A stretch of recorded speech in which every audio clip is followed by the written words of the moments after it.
Saat badai datang menghampiri hidupku, saat keadaan seakan tak menentu, Kau perlindunganku, Engkau kekuatanku. Dalam hadirat-Mu tenanglah jiwaku. Saat badai datang menghampiri hidupku, saat keadaan seakan tak menentu, Kau perlindunganku, Engkau kekuatanku.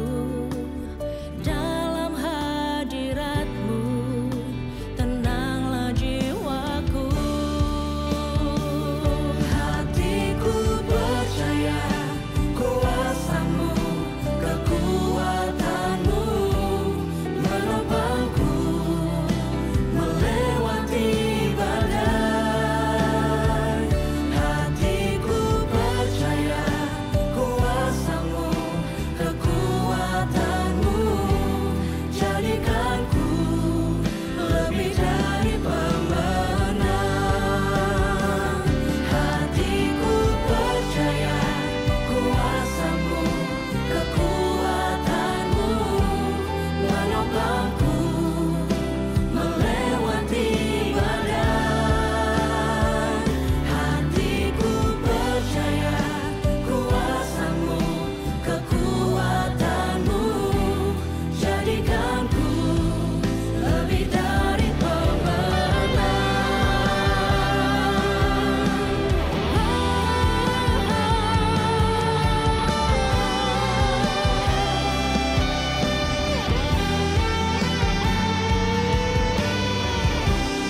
Saat badai datang, silih berganti dalam hidupku. Hatiku kan tetap tenang, Yesus kekuatan hidupku.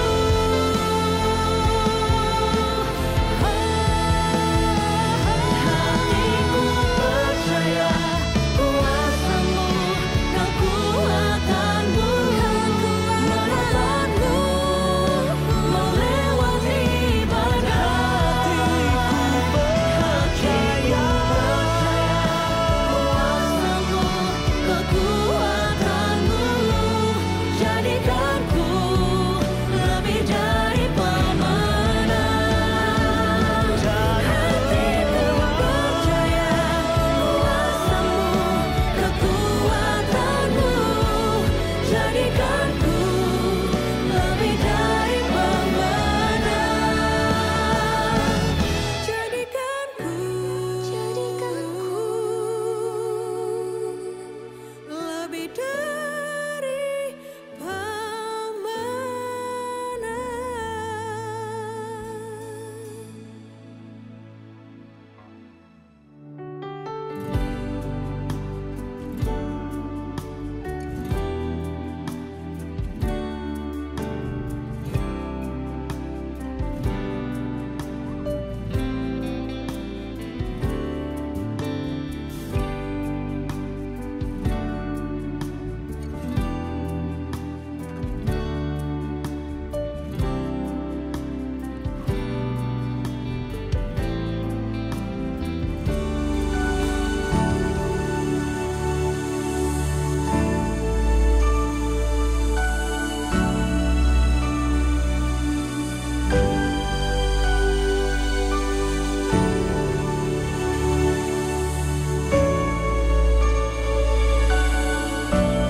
Shalom, selamat pagi Bapak Ibu Saudara sekalian yang dikasihi Tuhan. Selamat berjumpa kembali di dalam doa pagi GBI Bethel.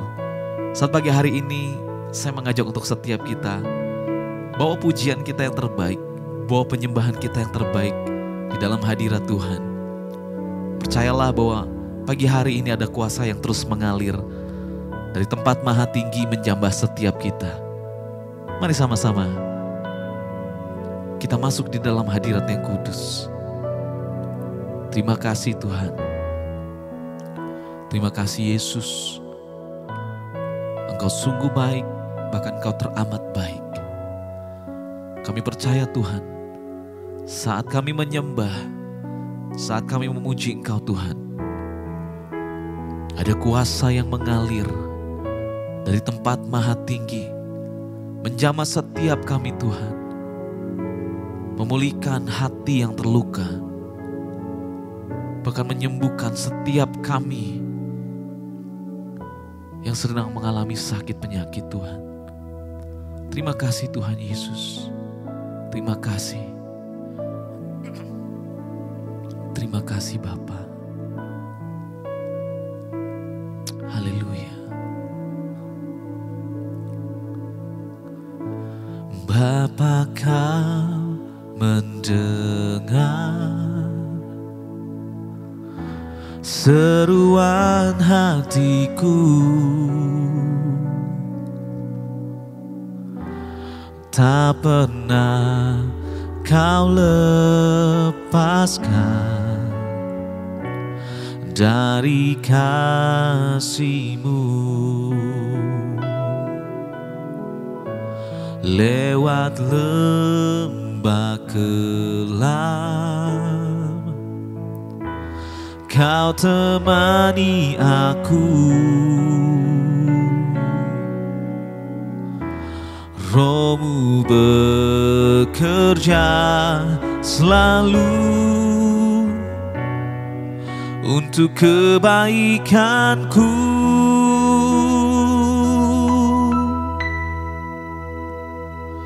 Mengalir kuasa dari tempat maha tinggi, Bapa kekal mulia, Kau hadir di sini, memulihkan hati, menyembuhkan yang terluka. Ku kan tenang bersama-Mu Bapa. Mari angkat pujian ini lebih sungguh. Terima kasih Tuhan. Katakan Kau Bapa yang mendengar. Bapa, Kau mendengar seruan hatiku, tak pernah Kau lepaskan dari kasih-Mu. Lewat lembah kelam, Kau temani aku. Roh-Mu bekerja selalu untuk kebaikanku.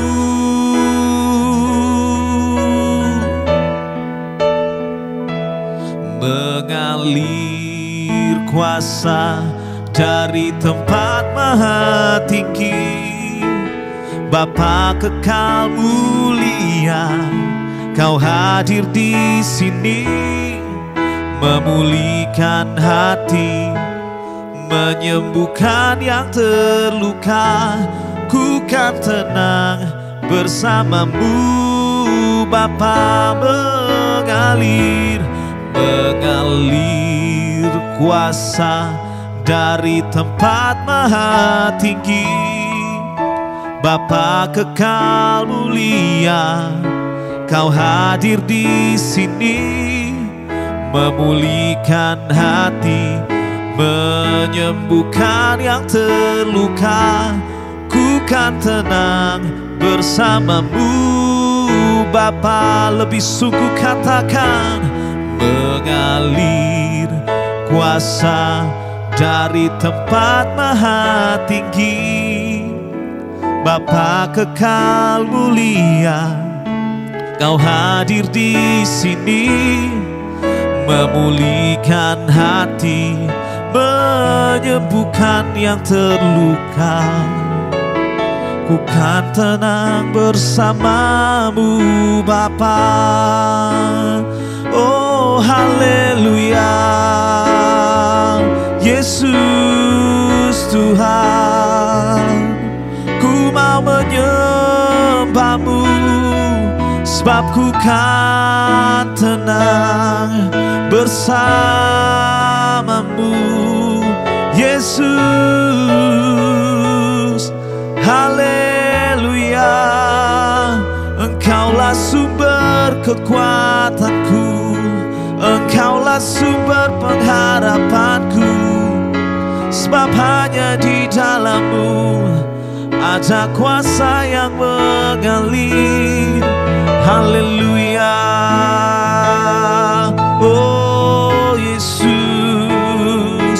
Mari sembah Dia, masuk di dalam hadirat-Nya yang kudus, nikmati bait kudus-Nya, sebab Dia yang layak terima pujian, sebab Dia yang layak terima hormat. Haleluya Yesus, haleluya. Terima kasih Tuhan, terima kasih Yesus. Kami sembah Engkau Tuhan yang mulia. Terima kasih Tuhan. Mengalir kuasa dari tempat maha tinggi, Bapa kekal mulia, Kau hadir di sini, memulihkan hati, menyembuhkan yang terluka. Ku kan tenang bersamamu Bapa. Mengalir kuasa dari tempat maha tinggi, Bapa kekal mulia, Kau hadir di sini, memulihkan hati, menyembuhkan yang terluka. Ku kan tenang bersamamu Bapa. Mengalir kuasa dari tempat maha tinggi, Bapa kekal mulia, Kau hadir di sini, memulihkan hati, menyembuhkan yang terluka. Ku kan tenang bersamamu Bapa. Ku kan tenang bersamamu Bapa. Ku kan tenang bersamamu Bapa. Oh, ku kan tenang Tuhan bersamamu Yesus. Haleluya.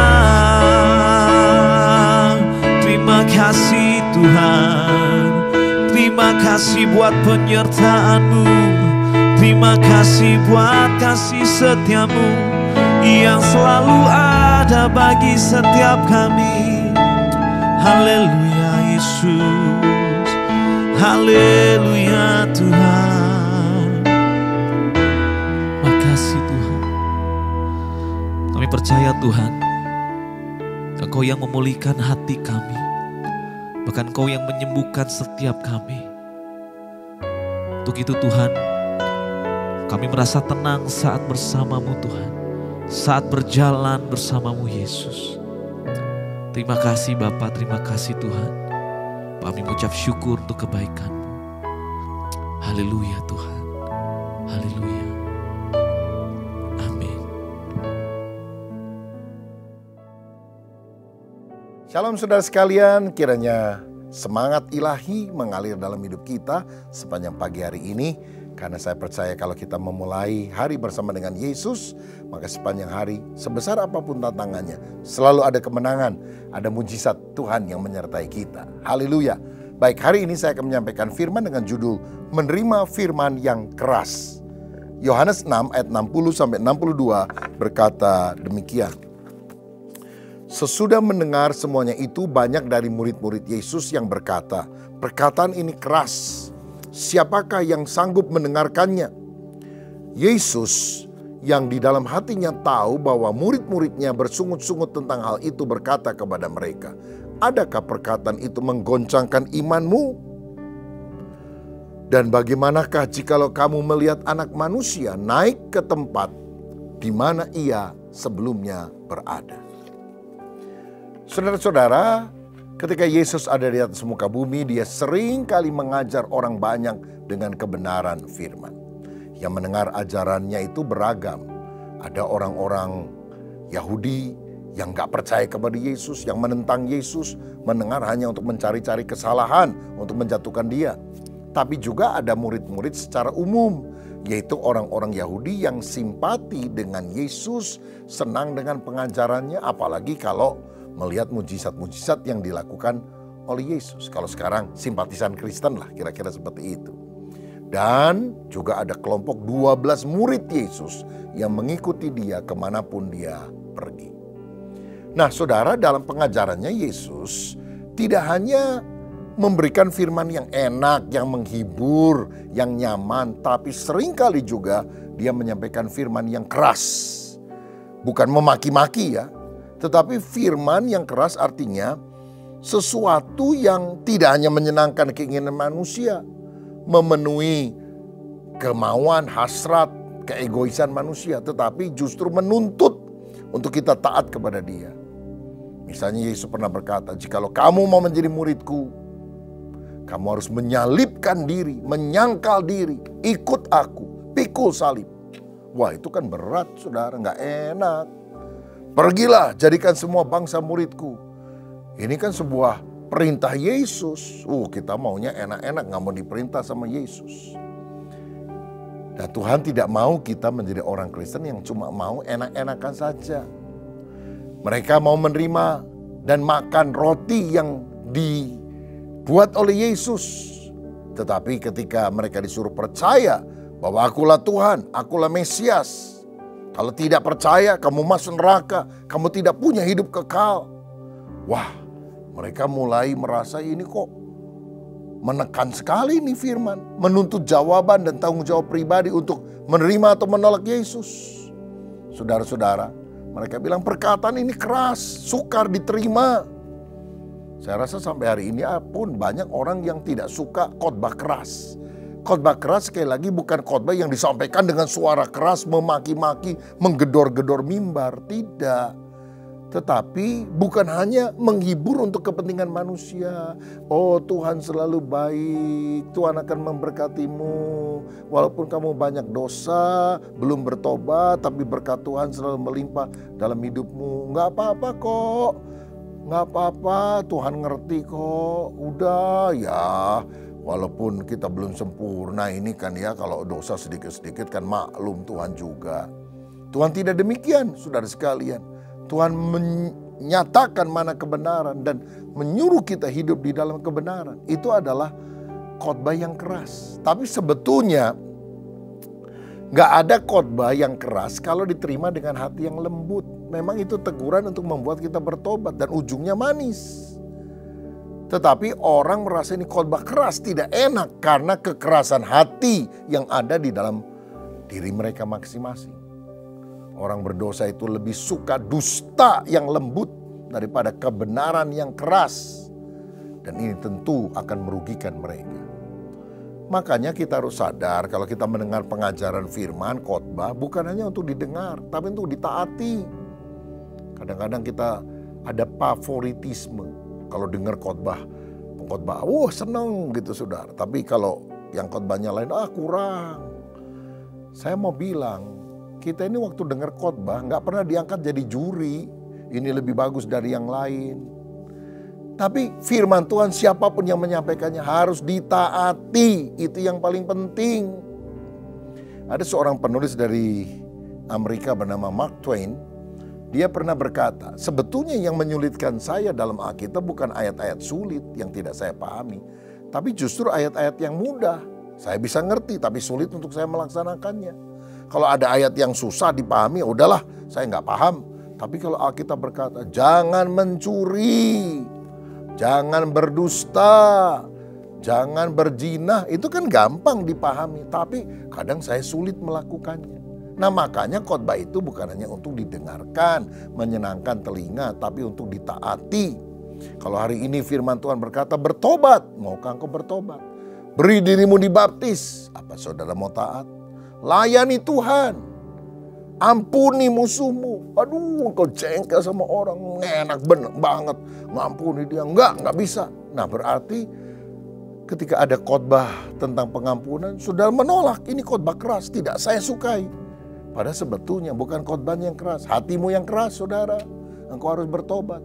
Bawalah persembahan persepuluhan ke dalam rumah perbendaharaan. Oh enggak, ada pengkhotbah lain di YouTube juga bilang enggak perlu perpuluhan. Saudara-saudara, apakah kita mau menerima firman ataukah kita hanya mau mensortir sesuai dengan keinginan kita saja? Saudara, jadi ketika orang yang mendengar itu mulai berbantah-bantah, mulai bersungut-sungut di dalam hatinya. Yesus tahu hati manusia, kata firman tadi. Yesus tahu ada orang mendengar khotbahnya bersungut-sungut. Dari mana Yesus tahu? Apa murid-muridnya yang ngomong, guru jangan khotbah begitu dong. Orang gak suka loh, si A ngomong gini, si B ngomong gini. Enggak, tidak perlu ada muridnya yang memberitahu tentang apa yang terjadi kepada Yesus. Karena Yesus tahu hati manusia. Tidak ada yang tertutup bagi Yesus. Dia maha tahu. Nah, karenanya maka kita juga dalam beribadah kepada Tuhan, jangan hanya mementingkan masalah luarnya, tapi benahi hati. Karena Tuhan bisa melihat sampai tembus ke hati manusia yang terdalam. Manusia hanya melihat luarnya, tapi Tuhan melihat hati kita. Dan kalau masih ada kekotoran, kenajisan, dosa di dalam hati kita, biar kita bertobat, biar berkata, Tuhan ampuni saya, aku tidak mau mengeraskan hati, apapun perkataanmu aku mau taat. Nah ketika orang-orang banyak mulai tidak suka dengan ajaran Yesus yang menuntut pertobatan, yang menuntut tanggung jawab, yang menuntut percaya mutlak kepada Yesus dan menolak semua berhala yang lain. Dan orang-orang kemudian mulai meninggalkan dia. Yesus berkata, apakah perkataan itu menggoncangkan imanmu juga? Dia bilang kepada 12 murid saudara. Apakah ini menyinggung kamu karena hatimu juga keras? Makanya kita kalau dengar khotbah bukan hanya yang cocok untuk keinginan kita, tapi kita mesti tahu akan maunya Tuhan. Saudara, manusia melihat yang di luar, tetapi Tuhan melihat hati kita. Karena itu kalau di dalam hati kita ada yang kotor, ada yang najis, ada yang tidak berkenan, mari kita bertobat dari segala dosa. Karena Tuhan bisa melihat tembus ke dalam hati kita yang terdalam. Nah ketika Yesus yang menyelidiki hati manusia itu mengerti semuanya, dia juga berkata kepada orang banyak itu, apakah perkataan itu menggoncangkan imanmu? Apakah yang aku sampaikan menyinggung kamu karena hatimu yang keras? Sebab firman bukan hanya untuk cocok dengan keinginan kita, tapi kita mesti taat kepada maunya Tuhan. Lalu Tuhan bilang, kalau kamu dengar ini aja, kamu sudah menolak. Ayat 62, dan bagaimanakah jikalau kamu melihat anak manusia naik ke tempat di mana ia sebelumnya berada? Yesus kan berasal dari sorga dan dia akan kembali ke sorga. Ini bicara tentang pra-eksistensi Yesus, keilahian Yesus. Yesus itu sudah ada sebelum dia lahir. Kalau kita saudara sebelum dilahirkan kita belum ada. 100 tahun yang lalu kita nggak ada. Tapi Yesus 1000 tahun, 1.000.000 tahun yang lalu, dia selalu ada.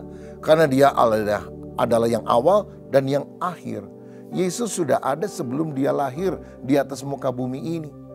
Jadi Yesus bilang, nanti aku ngomong loh, aku dari sorga, aku datang ke dunia, aku balik lagi ke sorga. Kamu percaya nggak kepadaku? Saudara, dan kemudian banyak orang-orang mulai meninggalkan dia. Karena tidak sungguh-sungguh percaya kepada apa yang Yesus katakan. Hari ini, maukah saudara membuka hati untuk mengizinkan Tuhan berbicara bukan hanya apa yang kita mau, tetapi apa yang Dia mau. Dan kalau kita sungguh-sungguh menerima perkataan Yesus yang lembut, yang keras, yang berisi janji, tapi yang juga berisi perintah. Jangan kita memilah mana yang enak buat kita, tapi kita taat kepada seluruh perkataan Tuhan. Tuhan Yesus memberkati. Mari kita berdoa. Bapa, terima kasih, jadikan kami orang yang taat kepada kebenaran firman, bukan cuma hanya mendengar khotbah yang enak, nyaman, tetapi juga apapun perintah Tuhan, seberat apapun kami mau taat. Sebab di mana kami taat, di sanalah kami akan menjadi serupa seperti Engkau. Berkat-Mu atas kami, dalam nama Tuhan Yesus Kristus, biarlah penyertaan Tuhan sepanjang hari ini. Haleluya. Amin. Tuhan Yesus memberkati. Anda telah selesai mengikuti doa pagi bersama GBI Bethel. Kami mengajak untuk Anda tekan tombol like dan share untuk dibagikan ke teman-teman lain agar mereka juga bisa diberkati. Jangan lupa klik tombol subscribe dan nyalakan loncengnya dan agar Anda bisa mengikuti setiap ibadah dan acara siraman rohani melalui channel ini.